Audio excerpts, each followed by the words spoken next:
Welcome to the Autism and Neurodiversity Podcast. We're here to bring you helpful information from leading experts and give you effective tools and support. I'm Jason Grigla, a licensed counselor and founder of Techie for Life, a specialized mentoring program for neurodiverse young adults. And I'm Debbie Grigla, a certified life coach. And maybe most importantly, we're also parents to our own atypical young adults. Friends, hello, welcome. I am so glad you're here. Jason and I just celebrated our 28th wedding anniversary, and I can hardly believe it's been 28 years that we've been married, and I've been with this guy. We had a really fun weekend. We went to Brian Head Ski Resort, and I'm recording this, and we went in August, so obviously there wasn't any snow, but they switch out the ski lift and turn it into a bike lift. And Jason and I like to mountain bike. I've just started to get into that with him. And so we took the bike lift up and mountain biked down the hill, and it was super fun. It was a little slightly terrifying. I haven't ever biked on that kind of terrain, and it had rained the day before, so there was puddles, and it was in and out of trees and some sharp turns and all like a lot of downhill, but it was really fun. And so anyway, I'm super grateful to have found Jason, and I can't think of anybody else that I would want by my side through the years and the challenges and things that we've been through and overcome, and now doing the work that we're doing, that we love doing together. Anyway, so just wanted to share that. Anyway, so for this episode, I want to talk to you about something that you may be doing that I used to do, and I see parents and sometimes even professionals doing, that's causing frustration and getting in the way of development for neurodivergent young people. And this is a nuanced concept that I find really useful to understand. So we have a tendency to assess capability based on our child, our teen, or a young adult's best day. And it makes sense, right? We see that they're capable of something. We think, okay, now we know what they can do. Maybe we think we're being positive to focus on their best performance. And the problem with this is that there's many things that have to align perfectly for someone to have their best day or perform their best. Okay, they've got to, have good sleep and be eating nutritiously and exercising and getting their social needs met and have the right supports and everything going well, and just no big stressors happening, and the stars are aligned and there's no full moon. Right? There's like a lot of things that align for someone to perform at their very best. Or if they're having a best day, it's because they're using all of their mental and emotional resources and are super focused and giving it all they have, almost willpowering to be able to do it. And when you think about those two scenarios coming together, someone's best day is not really indicative of their level of development or their developmental stage. And do you know what is? What they can do consistently, and this is really important, and what they can do in a non-stressed state. Okay, so I want to give you an example of this. Let's say someone's roller skating, okay? When someone's learning how to roller skate for the first time, it can be scary. You're nervous. You're worried about falling. You're worried about people looking at you and looking funny. Like all of a sudden, the ground is not what it's always been and what your brain has perceived it to be. And you're rolling and you're trying to balance, and it looks really super awkward. And then you start to get your balance and you start to kind of move around a little bit. And then maybe you go a little faster, and it takes some time to develop the skill of roller skating, especially, if this is brand new to you. And then someone that's been roller skating a long time and they've developed the skill, it just comes second nature to them, right? They're able to just flow and do it, and they can dance and do tricks, and they don't even have to think about it. They're not efforting it. It's just fun and amazing, and they might fall sometimes, but the skill of roller skating, they've developed that skill set, and they've become someone who roller skates. So when you look at assessment and you're looking at if someone's developed a skill, it's something you know that they've developed it because it's not taking tons of efforting. It's not taking tons of mental and emotional energy, generally speaking. And it's something that just almost becomes relegated to their subconscious. Like it just becomes habit or natural flow. And they could even do it. Like someone that's good at roller skating could still do it even if they were stressed or tired or hadn't had good sleep and there's a full moon and right, and there's no friends or they just got rejected, they could still get out there and roller skate. So their stress level isn't affecting their developmental ability or where their developmental stage is at. Okay. So assessment based on someone's best day or best performance, when we assess based on our best, it sets us up for a lot of false expectations. It can lead to a lot of suffering and heartbreak for us and kind of an atmosphere of shame.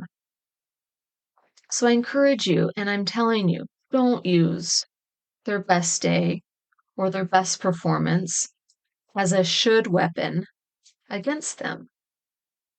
This sounds like, well, you did it yesterday or last week. What's wrong? You should be able to do it today. Or why can't we do this? I know you can do it. I know I've seen you do this. Why can't you do it? What's going on? Like we're using their best day against them. And while we're at it and talking about this, I encourage you to not use your best day or your best performance against yourself either. When you're stressed and having a hard time, don't use your best performances as evidence that you should be able to do better. Well, I normally can do this. What's wrong with me? Like, that is so unkind to ourselves. So I encourage you to give yourself some grace. And if you could be doing better, you would be. And your neurodivergent child, teen, or young adult would be doing better if they could too. We can learn, we can make adjustments, try different things, and take care of ourselves, of course.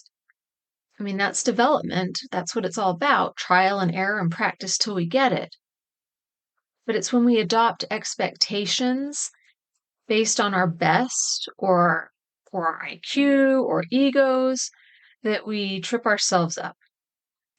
And we actually slow development because we're not accommodating for what they need when they're stressed or when they're still learning or when they're just simply not able. And we slow development because we're pushing, we're pressuring, or we're expecting things that are beyond their capacity. And then they get overwhelmed and shut down and quit. And we do the same to ourselves. So good assessment is examining their main or their typical mental, emotional, behavioral states. It's getting curious. It's being like a scientist and gathering facts and data. It's looking at where they're at. Judgment is when you get emotionally involved. You have dramatic thoughts and stories and beliefs about what you're seeing.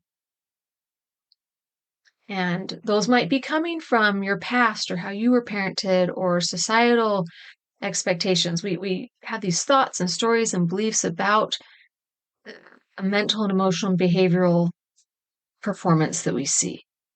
It's making it mean good or bad things about them or about you as a parent or their mentor. When we make assessments based on their best, we often then judge them based on their worst. And there can be a big, frustrating gap between their best and their worst. And it really sets us all up for an unfair and completely unrealistic expectation for what they can do and where they're at. Jason and I encourage parents and mentors to do the opposite. If you're going to judge them on their best day. That's who they are when there's no pollution or interference or huge stressors. And then assess your expectations and what supports and helps are needed based on their worst days or performance. An example of this that we do at our school, Techie for Life, is we understand that our students are likely to get hired for their strengths, okay, their talents, their abilities, their strengths. But then they're going to get fired because of their weaknesses. And so we're looking to build their strengths and do our best to minimize those weaknesses that they have. And it's the same thing. I think about myself now and what I'm capable of and what I can do and perform and accomplish, even when I'm under lots of stress or haven't had enough sleep or haven't had good food that day, right? My best and my worst are on a totally different level than compared to when I was a teenager or a young adult. Like what I was capable of doing, even without stress, is so different than now. And what I could, my like on the worst day, what I could accomplish is very, very different. So that is development. That is looking at where are we at developmentally, and the supports that I needed when I was younger are different than what I need when I'm older.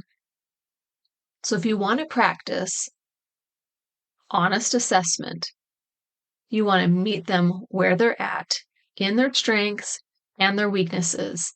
And especially with autistic and neurodivergent young people, you want to include consideration of their typical mental, emotional, and behavioral states and their stress tolerance and how much stress they're under, how much is being expected of them. And then look at what expectations and helps will support healthy mental, emotional states. And as always, your best parenting and mentoring is when you go first. So assess your capabilities, your mental and emotional capacity, and your stress levels, and then meet yourself with curiosity and compassion. And then accommodate, support, and adjust your expectations of yourself accordingly. It's kind of like the business advice of under promise and over deliver. Okay, have you heard that one? Always under promise and then over deliver, and your clients will be raving fans. But if you over promise and under deliver, your clients will be frustrated and disappointed and fire you. The performance could be the same, but your ability to manage expectations is what makes all the difference for what someone's experience of your business service is. Except in the case of mentoring, if we're constantly disappointed and frustrated in our neurodivergent young person, we're adding to their stress. And then their mental, emotional, and behavioral capacity is actually likely to decline in reaction to our disappointment. And if you're constantly disappointed in yourself and your own capacity to parent and mentor, your capacity is going to get depleted too. You're going to deplete it with that disappointment. So let's work to judge ourselves on our best days and assess how we can accommodate our needs on our worst days and spread a little more curiosity and compassion for ourselves and others. Because we're all doing our best with this human gig. I hope this nuanced perspective on assessment and development is helpful. And I want you to know we're your biggest cheerleaders, and we love you and we care about you, and we hope you have a great week. Take care. Thanks for joining us on this episode of Autism and Neurodiversity with Jason and Debbie. If you want to learn more about our work, come visit us at jasondebbie.com. That's JASONDEBBIE.com.